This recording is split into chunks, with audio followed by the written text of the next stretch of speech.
Sorry, the phone ran out of battery. The point here is like,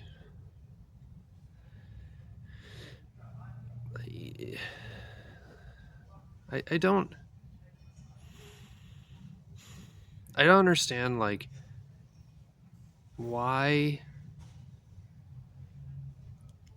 I you have to understand, like within the last 6 months here, not only did they like enable people to like have their limbs cut off, which led to I don't know how many people being like sickened or dying or driven out of the city. Because if someone's driven out of the city and then dies somewhere else, there's no statistics about it.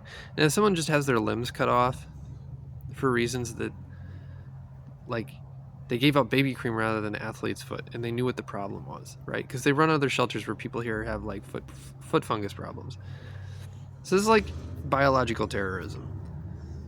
Because you killed several hundred people, you just don't have any statistics about it, right? Like, it's a way of murdering people or having them like maimed without knowing. Like if somebody in the street just like takes a machete and cuts off your hands, it's going to make the front page news. But like if you sicken someone and you intentionally do it through like something that's deceptive, then it won't. If you poison the food in the shelters with somebody who's already sick and he's around a bunch of drugs, and then you can like somehow discredit him by like making him sick all the time so he does stupid shit. Like I've screamed in the street and been like, why is everyone here crazy? And oh, by the way, why are all the buildings here closed? Like San Francisco is so fucked up that like Main Street is just like every building here is closed within like for a mile and then 2 blocks in either direction in the middle of downtown. And it's because people just poison each other with any way they can find. That's like that's like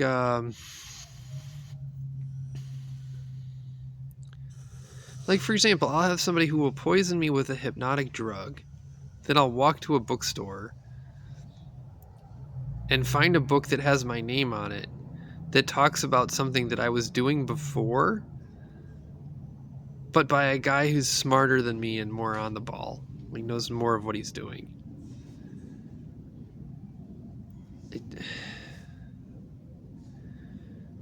So, and it's not just that. It's just like the Indian restaurants have crystal meth in their fennel seeds or some other drug that'll make you sick.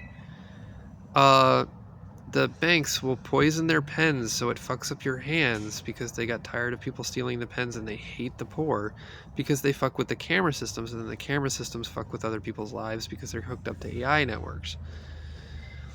I've been poisoned. So like I was poisoned at St. Anthony's to something that will give you seizures if you hear certain auditory signals. And then I had a Japanese guy go by like carrying like football pads. And I recently, because I've been fucked with to Trump cards, right? Like the idea of the tarot. I looked up black and white and Trump. And there's one of him with like a football pads and like looking like a football player because maybe he did that in college. I've been poisoned at Glide by someone who was like saving up watermelon that they gave away at Juneteenth that had cyanide in it because it's like Jonestown. And they were thinking that everyone who was doing the Juneteenth celebration was drinking the Kool-Aid. Because it's like a made-up holiday to like about freedom, but like it's just like pandering to black people who are idiots. But like not enough cyanide to kill you, just enough to make you incredibly ill. I was poisoned at 140 Turk Street by someone who like poisoned the cookies. Because among other things, like if you poison someone enough and then follow them around and fuck with them when they eat, it's like they're a cookie, right? They're like a cookie. So like you'll poison someone, and then depending on what they buy to eat food with, you'll give them rewards or punishments. So if they like buy a banana the AI network will follow them around with people that have gorilla t-shirts on, and then all those guys are going to get $1 or something. Like, so people are pissed about that. But again, I didn't do that. I didn't create that. And so they poison the cookies, and then they'll have somebody go past. Oh, and everybody at Urban Alchemy, they're all fucked up that way. So that's like, if whatever they eat, they're rewarded based on what they eat, which is incredibly fucked up. It, like, also, if you have like complete like surveillance on a person, then you can, like, the gut is incredibly complicated, but an LLM can like back it out and like determine like what foods will cause like what kind of cognition, and then like reward or punish behavior that would be like counter what biologically you need. And then if you do eat things that are healthy, like, people will go around you smoking drugs that will make you sick, and then the network will reward them for that. So at 140 Turk Street, I was poisoned with the cookies, and then had a guy go by in a lowrider blasting music about how imperfect he was.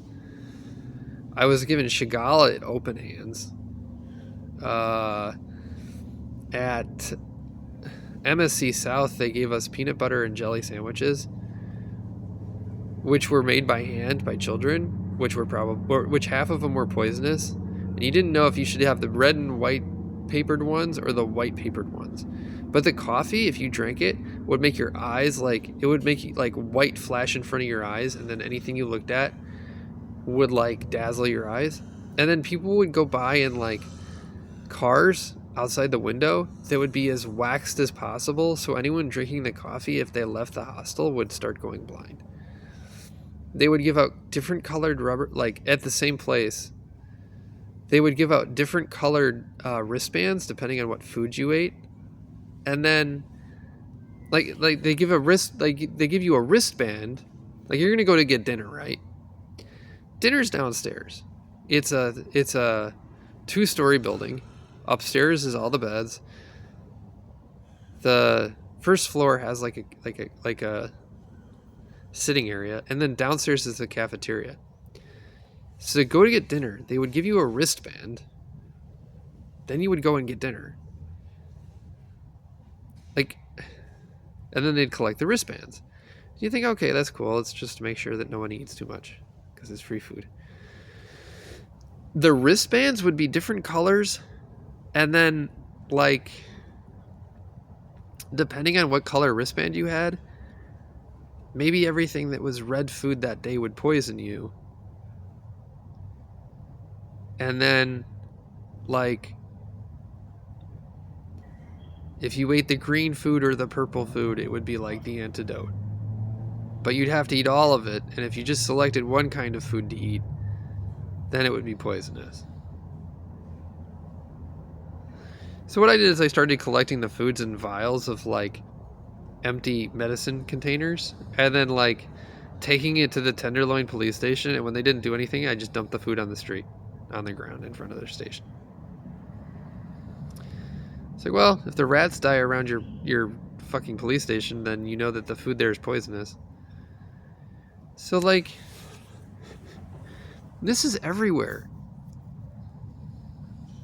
It's just so obnoxiously bad. Like, you can't... Like, I had an egg. Like, they would take eggs, right? Like an egg. Like a hard-boiled egg. And if the egg was cracked, they would take a piece of fentanyl and they put it in the egg. And they just wipe a little bit of poison in there. And you're like, that's impossible to believe.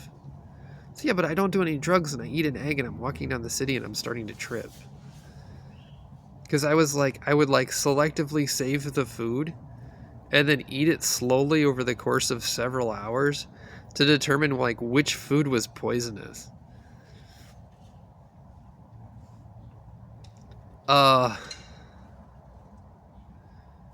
This is the same shelter where like half the shelter they had the heating and ventilation, and then they dump shit in there that would make you sick, and then the other half of the shelter they didn't, in the sitting area.